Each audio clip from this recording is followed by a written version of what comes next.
Thank you everyone for joining me for another Alumni Spotlight. Today I'm happy to be joined by Hunger Free America Communications Manager Margaret Dunham. And just to jump in, maybe we start by if you tell me a little bit about your AmeriCorps experience, like how you found the program, and maybe what attracted you to that kind of to the decision to serve. Great. Well, thanks. That's a great introduction, and thank you for having me. Oh gosh, it was some years ago now, but I had just graduated from college with a degree in politics. I wanted to save the world like everybody does at that age, and some of us still do. And I was looking for places where I could really dedicate my skills and learn more about an issue I cared about. I studied politics. I'd work a little bit in New York City politics, but at the time, the organization then called New York City Coalition Against Hunger, which is now Hunger Free NYC and Hunger Free America. They had an opportunity for an AmeriCorps member to come in and support programs. When I applied, I got very excited because I learned a lot about what programs existed to help people access food, everything from setting up CSA websites to collating data. And since I did some direct service in my term as a volunteer, I got to help organize and run food distribution efforts.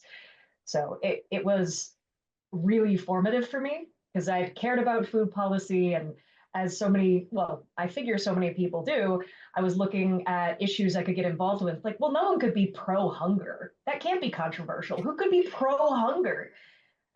Well, I learned that some people, maybe they're not pro hunger, but they're not caring about it as much, or they don't see the issue in the striking relief that I did and that policy education led me to. So I was really happy to be able to join an organization that did that advocacy level at the political level and also direct service.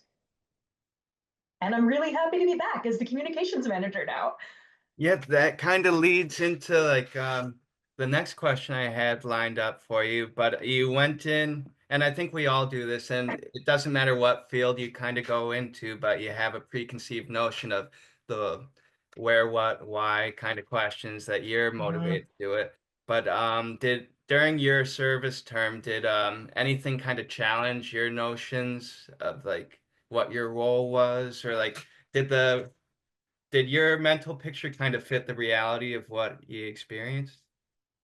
Oh, that's a good one. And in a lot of ways, yes. I knew I was going to be working with really dedicated people. And I knew that I was going in with a lot of book learning and a few internships, but this was my first time doing the kind of service I'd be engaged with. So those expectations that I'd be new, learning a lot, and working with really passionate, smart people, those expectations absolutely were met. I had some personal growth moments. That sounds like such a nice way to put it, but there are times where you're dealing with difficult issues and you're going to find out how to handle them and what they really call on you to do. I remember some of what I struggled with initially was just finding my feet. When I would join volunteer projects, it was okay, well, there isn't exactly a task list. How can I be of use in this situation? They don't have the bandwidth to maybe handhold with me the way I might have had an internship. It's not a class because there's not a syllabus. So how do I retarget? How do I figure out how to succeed and help these organizations that I'm working with?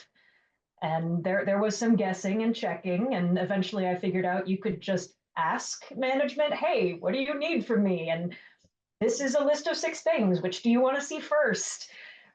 But that really helped me learn both how to help in that specific context with Hunger Free America, but also how to be a more professional advocate and how to do better work going forward, be a better teammate in advocacy organizations. Right, right. And I mean, you do learn so much through just a service here, I think. But and how did that experience, like you went from it seems like there's a trajectory, right, to the reason that politics and then wanting to be make an impact in the world and help people. Mm. But how did that experience like inform or like shift your like future career goals? Like, can you talk a little Hmm, bit about that transition? Like you did the AmeriCorps thing, and then how did that prepare you for like next steps, kind of? sure. Well, my career has been varied. I like to think I've had enough experience in a bunch of different industries that I'm able to borrow from different best practices and find solutions that way. Some of what I explored in AmeriCorps was communications work, which I, as you know from my title, is now my full-time role. Uh, I was helping develop newsletters for the first time. I was helping develop website content, even survey questions. And I'd studied a bit of how to do that, but I was doing it in the field now and actually interacting with people, not in a research capacity, but in a hands-on capacity. I developed a lot of communication skills there. I also developed just personally a lot of professional skills. It was one of the first environments where I felt like a more of a level team member in a lot of ways. I wasn't given, like I said before, a list of just complete these things, do them, then come back for more. It wasn't that kind of role. It was much more of a, okay, well, can you tag in on this? I can tag in on that. Where can I support? In roles I've worked in the nonprofit world, as well as in, the for-profit world and in government since then, it's been an invaluable skill to be able to look at the people around me in a professional world and say, all right, well, can I help you with this? Could you help me with that? And I've found that that's one of the skills that it's a soft skill, but it's one of the ones that's been most useful in developing new skills and developing new working relationships. Right. I mean, you do you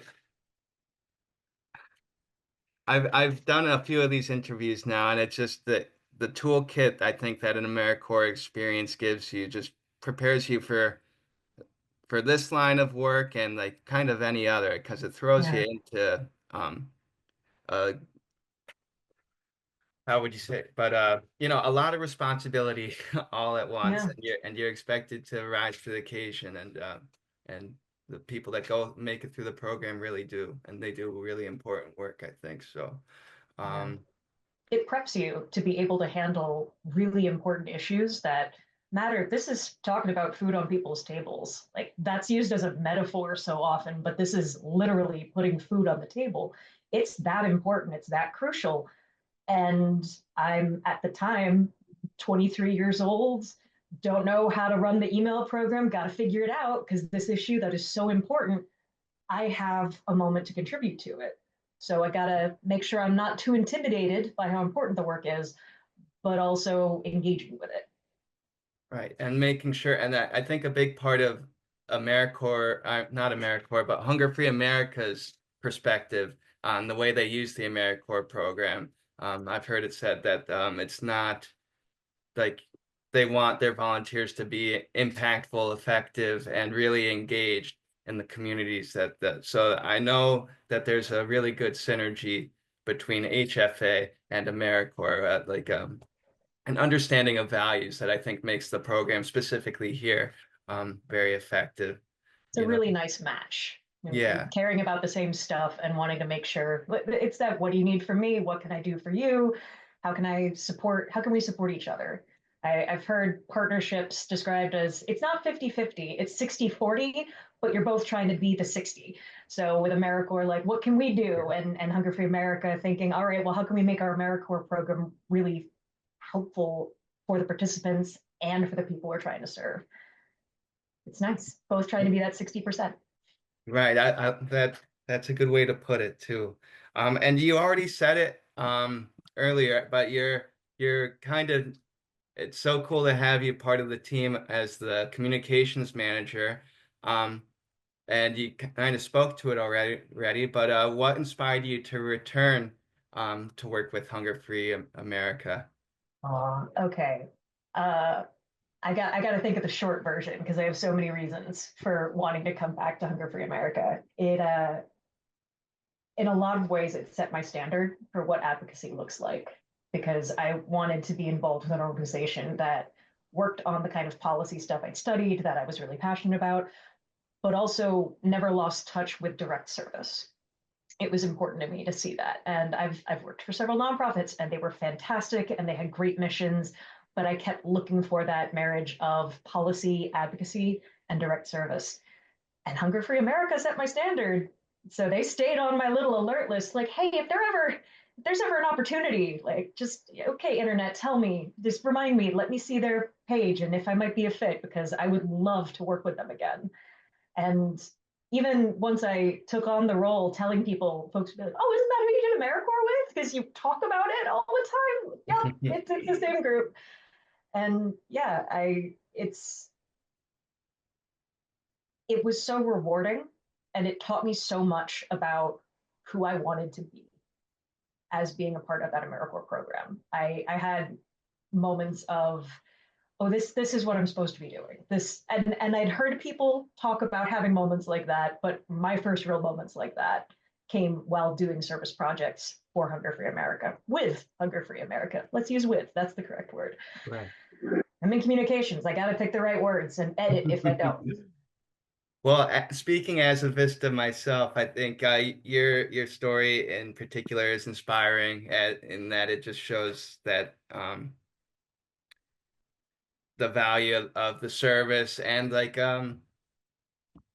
just the professional progression that I think a lot of people, that's one of the benefits. I mean, Vistas give so much of themselves to their host sites where the need is so acute in the communities and things. But and one of the rewards of that service, like you've spoken to, is kind of all these experiences and kind of the network and the partnerships and I it's a really cool like success story, I think, or a meeting of values and everything.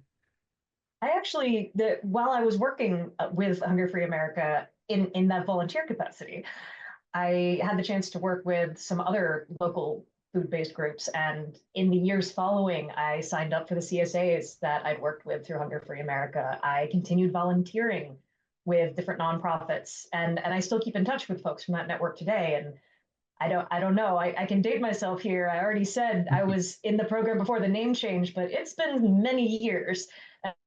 Those relationships with people I worked with then, and people who were leads at other organizations that I had to connect with as part of my service. So yeah, it very specifically built up a professional network in addition to just teaching me how to have a professional network. Um, well, thank you so much for taking the time to just kind of discuss all things like AmeriCorps Sure. with me. And I know there's a real separation between AmeriCorps and HFA. So thank you for crossing the line a little bit and taking some time to talk to me and talk to our Vista cohort here for this year. Um, My pleasure. I loved being in AmeriCorps with HFA. I love working for HFA now. So happy to talk about either, all of it, anytime. awesome. Well, thanks again, and